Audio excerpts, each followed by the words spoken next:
Hi, it's Rupert Hine here from Action Coach near Kinross, and I'm joined today by Rob Anderson, founder of Athletic Evolution. Welcome, Rob. Thanks very much for the invite. It's great to be here.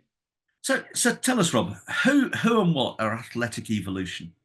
So we are a company that specializes in youth athletic development, which is a pretty niche area. One of the problems, I guess, that I would say I face is that we have a paradigm in education that we don't have in sport. So we recognize in education that a primary school teacher is different to a secondary school teacher who's different to a university lecturer. And we wouldn't necessarily expect a primary school teacher to be working towards becoming a secondary school teacher or working towards becoming a university lecturer. We recognize it's got its own skill set, it's a specific part of the developmental pathway, and we kind of reward that in return. Unfortunately, in sport, we don't really have that paradigm, and we kind of make this assumption that the person who's working with the 9-year-olds isn't as good as the person working with the 15-year-olds, who's not as good as the person working with the adults. And unfortunately, the pay trajectory follows that. And what we ends up happening is we get a lot of very inexperienced coaches, typically fresh out of uni, etc., making lots of mistakes and getting useful experience for them working with youngsters, but not necessarily the best practitioners working with youngsters. So I used to work for Scottish Rugby for a number of years and in professional football before that. And my real passion is getting that part of the pathway right. So I don't really these days work with any adults. It's mostly kids, but trying to overcome some of the challenges they have, very specific growth-related injuries, for example, that you don't get with adults, the challenges of balancing academics and sport, potentially multiple sports, which you don't have, again, with elite level athletes. So really, we specialize in providing expertise and coaching to parents and athletes who want to essentially get the best for their kids, really, rather than someone who's maybe just finding their way in the world of coaching. And how critical is it? I mean, you're talking about dealing with people who are at the start of their journey, but also at the most formative time of their lives. How critical is it for us to get it right then? Yeah, absolutely. I think a good way of demonstrating that is if you ask people about their experience of PE at school, you'll get one of two very different responses. Either people will say, oh, I loved it, I loved being physically active, or they'll say, I hated it, I took every opportunity I could not to be involved, I forgot my uniform, I made up injuries. And really, what we're doing at this age group is creating associations with physical activity. And from my perspective, I'm not elitist in that, we don't only say, well, if you play for a professional academy, we'll work with you, but if you just play for a team around the corner, we won't. We have a whole spectrum of levels. Our main criteria is, do you want to get better? And are you willing to work hard? And we have a whole the full gamut of kids who do that. But really, I have an ulterior motive, which is it's amazing if you go on and have a glittering career and you play professionally and you do well. But ultimately, I want to fast forward 30 or 40 years and see, are you still healthy? Are you still active? Are you still enjoying physical activity? Maybe in the same sport, maybe doing something completely different. Because actually, that's a much bigger return on investment for me in my time, but also for the parents. Because really, we're talking about building lifelong habits in exercise, nutrition, recovery, and that's something that applies to everyone, not just to elite level athletes. It applies to mums and dads. It applies to people, IT engineers, business people like us. We all need that stuff. It's just that it is more focused on when people go down the route of sport than in day-to-day life, and actually, it's becoming more and more of a challenge. So for me, my ulterior motive is in 20 or 30 years' time, when I'm walking down the street, if you're one of my athletes, do you do the typical thing you do when you see someone who's maybe teaching you, which is shy away and pretend you haven't seen them, or do you yell out "Hey!" and come across the street and say, "Oh man, I love that. That was so great. Do you know what? I'm still doing X, Y, and Z today. That was such a great experience. Thank you so much." That's my winning a championship.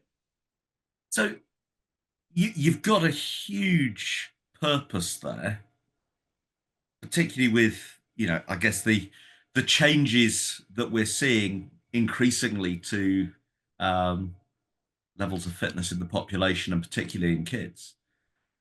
How have you gone on to turn that into a business? Well, I guess it's like every entrepreneur really is just solving a problem, aren't they? And you have your own take on what the solution is. Um, so for me, my inspiration, I guess I worked for the Academy in Scottish Rugby, produced a number of professional players who've gone on to play for their country and even captain their country. And I realized there's lots, that's at one end of the spectrum. We're working with a fraction of a percentage Whereas actually, there's so many more kids. We use the term athletes, but really everyone's an athlete at that age. With being physically active, we don't need to be elitist about that term. But they would all benefit from this as well. They would benefit from understanding their bodies better, understanding how to move better, so that when they go off and do their own thing, they're doing it safely and effectively, understanding how to eat and more effectively, recover well, sleep well. Because we know in the modern lifestyle, pretty much every area is under attack. If it's Netflix or it's Instagram, screen time in general, the convenience foods, high processed foods. In order to be unhealthy, you don't actually have to do anything. It will take care of itself. But in order to be healthy, you actually have to be quite proactive and essentially go against the grain a little bit of the way our sedentary lifestyle is taking us. So for me, it was realizing we use this model in sport. I could take this model and offer it out to parents who recognize this and say, yeah, my kid loves football. Let's give him the best start possible in football. But actually, bigger than that, let's just give him a real love for training, for physical activity. Let's get him interested in sleeping better, eating better, because those things are going to pay off for the next 50 or 60 years. So how have you set about persuading parents and kids to get involved? I think there's a bit of a natural desire. There's a bit of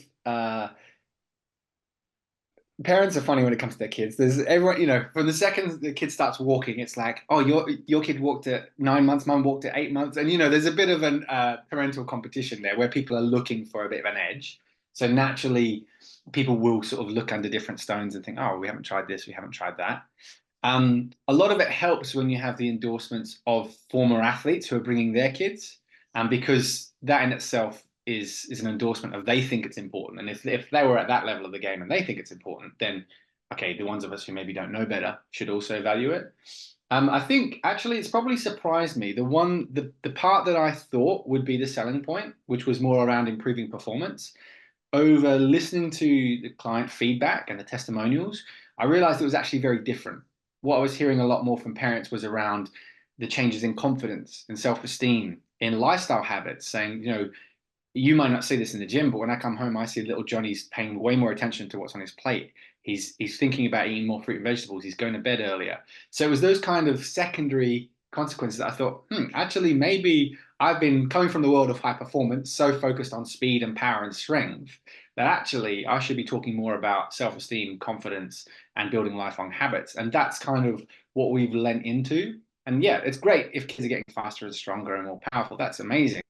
But these other things are actually even better, because it's often the message that a parent is trying to send to their kid anyway. The number of times I'm sat in an initial consultation with a parent and say, yeah, a big part of our program is focusing on healthy habits. So, for example, getting off your screen an hour earlier and getting to bed. And they give their child sort of a knowing glance or a nudge and say, see, I've been saying that for weeks. But because it's coming from someone external, it carries more weight.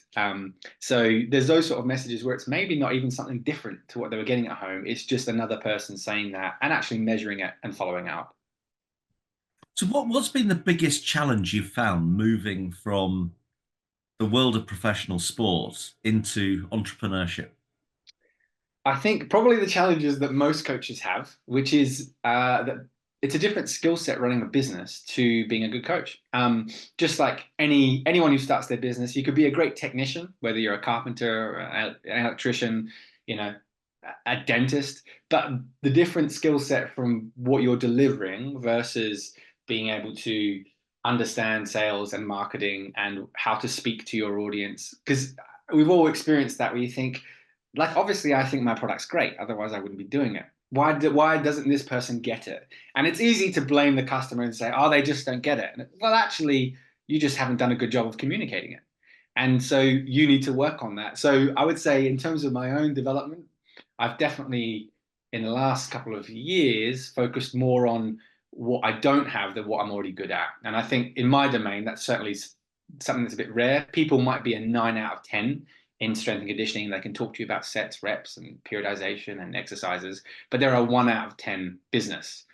And rather than go and say, okay, I'm going to bring that one up to a 5, and I'll actually probably create a good income for myself, they've doubled down on what they're already good at. And I'm going to get to a 10 out of 10. I'm like, you're already good enough in that bit. That's not the bit that's going to really move the needle. It's the bit that you suck at.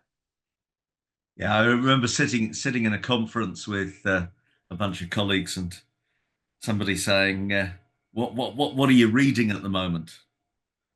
And is that the area you actually need to develop in? Because we all go back to read and learn about the stuff that we find fun, not necessarily the bit that we want to Absolutely. develop in. So so where next for athletic evolution? Well, our kind of key, our main offering, if you like, is what we call the Athlete Academy, which is our in-person coaching. And for a very long period of time, I was really hesitant to move away from that, particularly in terms of the online side of things, because I thought, you know, the gold standard really is for children to be coached in person by someone who's a youth athletic development specialist, which is the mindset I had for a while. And then someone challenged me on that and said, "That's cool. How many of those people are there?" And I realized actually probably about 10 around the world of us who actually care about this, want to be good at it. And I know most of those people because we go to the same conferences, we hang out in the same webinars, we talk to each other all the time. So if you are a kid in, I don't know, Ipswich, where do you go? Well, if you don't have someone locally, you go onto the internet, you go to bodybuilding.com and you download a program, legs, back, and buys, and you start doing it in your home gym on your own, and which is the worst case scenario because we know from some of the position statements that are released that it's not safe, it's not effective, and it's not recommended by the UK strength and conditioning body because they recognise that's kind of an accident waiting to happen. So in that context, they're saying actually this is not beneficial and it's not safe for youth athletes or for children in general.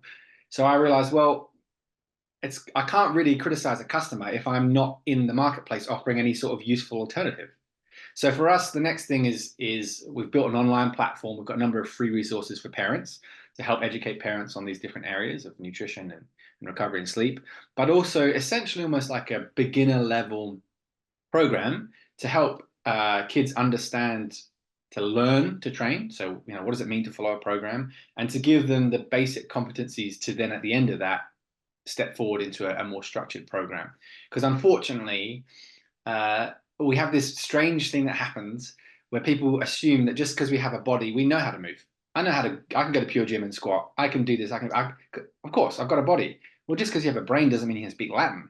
So there's this weird disconnect that we have that I'll send my kid off to Pure Gym and they'll be safe. Well, on the occasional times I walk into a Pure Gym, I can tell you they're absolutely not. They've got no idea what they're doing. They're just there with their mates, and it always descends into the same thing, which is let's see how much we can possibly lift, and whoever lifts the most is the winner, and we'll all have a big cheer fest. So for us, moving into the online side of things, to give an alternative to parents who want to give their kid a good start but don't really know where to go.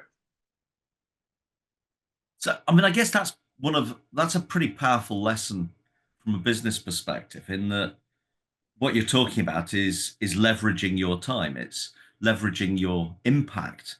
The number of kids you can directly influence personally is limited. Mm-hmm. As business owners, we all get to the point where we've maxed out our capacity. We have to have team members, and then the number you can deliver with your team is limited. The world of the internet opens the whole world to you. So, what's the dream? Where do you want to take this? Well, that's a really interesting question because I think you said a word there that really is probably the driving force for me, which is impact. So that kind of explains probably the decisions that I've made in the business. So you're exactly right. I'm very limited in the number of athletes I can impact. We have now a team. We've got 4 or 5 coaches that coach with me. So we can, in our current context, deliver a maximum of 180 coaching contacts in a week. So that's 3 sessions a day, 12 kids in a session, and then we're out. We can have no bigger impact on the world than that. So the next, most people would say, oh, obviously you open a second location. And I reflected on that. And I was like, I know how long it took me to get here after 4 years. Is that the best use of my time and a return on investment for the energy, the finances, the blood, sweat, and tears, the recruiting staff, training staff? And I thought, it's not really, because I know how long it would take me to get to 180 contacts in that location. So I started thinking, well, what is the better way? And there's 2 options. One is the online side of things, and the other is you go to meet the kids where they're at. Okay, so where are they? Well, they're in clubs and schools. So the next logical progression for me was, if I want to have a bigger impact, is to start to influence what's happening in local sporting clubs or sporting clubs around the world, and also the school sector. So that's something that's we're at the very early stages of a pilot program with the school here in Scotland, um, around utilizing some of the resources, the processes, and the systems that I've created to help them essentially almost create a curriculum in their environment. Because one of the things that boggles my mind is how schools are fantastic for being able to demonstrate how we're going to take someone from A to Z. You walk into a maths class, the math teacher can say, here's where we are in the curriculum, here's my lesson plan for today, here's where we're getting to at the end of term. But very often you walk into the gym of a strength and conditioning coach based in a school, typically in a private school, and they can't do any of that. They can't show you a curriculum. They can't show you what the end stage looks like. And it's usually because they're being managed by someone who doesn't know what success looks like in that environment. So for us, I've taken the approach of being able to say, well, actually, we've got a documented system. We've got an entry and exit points. We've got, you know, testing along that point to see how people are progressing. So I've got a system here. And once you've got a system, you can implement that system wherever you want, provided you provide the right level of training. So that's the next thing for us, is stepping into meeting kids where they're at in clubs and schools, and upskilling coaches, mums and dads, etc., to deliver this stuff in their environment rather than us coming in to do it. So what's the challenge that you're overcoming at the moment in that? I think the big part is education. Um, Sometimes when you're the first person, or maybe the first of a few in an industry, people question the need for it. And then but I don't get it. I don't understand, why do we need this?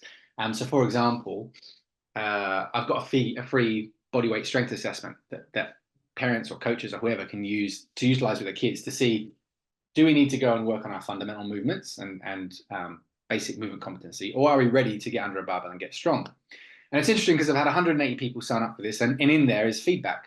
And one person commented their feedback saying, I don't think it's necessary.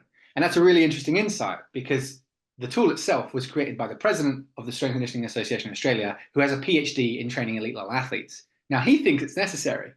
The person who utilized that tool didn't. So that tells me there's a disconnect, and I need to educate my audience as to why this is necessary. So that's our biggest challenge, is being able to help parents and coaches understand that there's a big difference between a squat and a squat. Just because you moved a barbell from point A to point B, and maybe you put 5 kilos on the bar, that doesn't mean it was any good.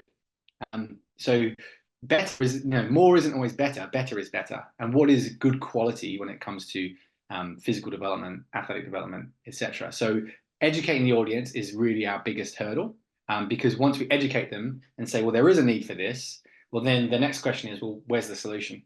And that's where we fit in. And you mentioned it earlier on, and one of the things that I reflect on quite a lot with the people I work with, true communication is the response you get.